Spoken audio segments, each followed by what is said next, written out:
नमस्कार, स्वागत है आप सभी का इनसाइडर लाइव में। मैं आपके साथ कोमल। बिहार में राजनीतिक समीकरण बदल सकता है। भाजपा के नेतृत्व वाले एनडीए में चिराग पासवान की वापसी हो सकती है। अभी तक आधिकारिक रूप से चिराग पासवान किसी गठबंधन का हिस्सा नहीं है। पिछले विधानसभा चुनाव में वे एनडीए से अलग हो गए थे और 120 के करीब सीटों पर चुनाव लड़ा था।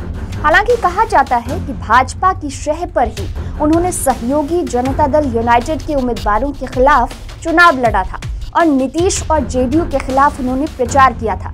चुनाव से पहले लग रहा था कि भाजपा की ओर से चिराग को इसका बड़ा इनाम मिलेगा, लेकिन चुनाव नतीजे ऐसे आए कि भाजपा को चिराग की नहीं बल्कि नीतीश की जरूरत बनी रह गई और इस वजह से भाजपा ने चिराग से पल्ला झाड़ लिया।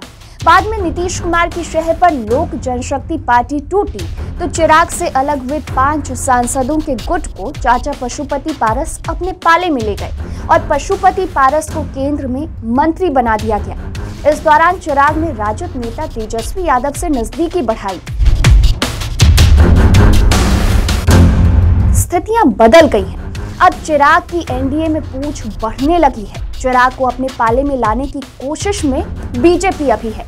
मोकामा गोपालगंज के बाद कुढ़नी में उनसे चुनाव प्रचार करवा रही है। वहीं केंद्र सरकार के मंत्री पशुपति पारस वाले गुट की पूंछ अब कम हो गई है। बीजेपी अब उनको कम तरजीह दे रही है। इसका कारण ये है कि भाजपा को भी अब अंदाजा हो गया है कि रामविलास पासवान की विरासत चिराग पासवान के पास है और पासवान मतदाता चिराग को समर्थन करेगा।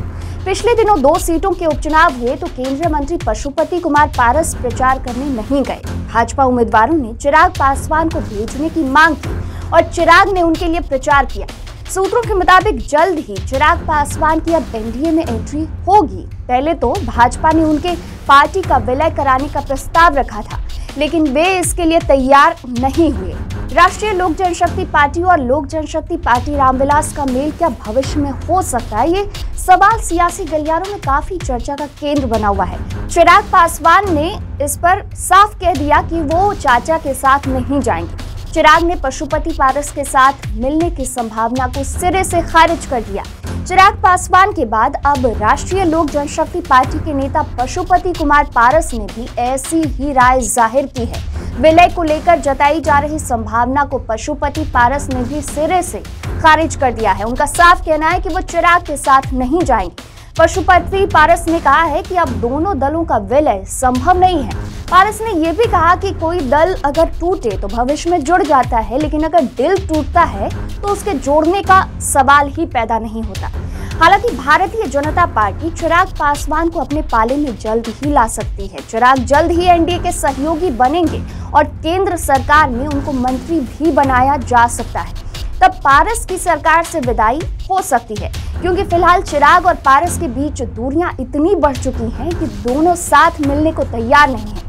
तो ऐसे में संभव है कि उनकी पार्टी के कुछ सांसद चिराग के साथ वापस लौट जाएं और खुद पारस अंत में नीतीश कुमार के यहाँ अपना ठिकाना खोजें। तो फिलहाल के लिए इस खबर में इतना ही और भी खबरों के लिए बने रहिए इनसाइडर लाइव के साथ।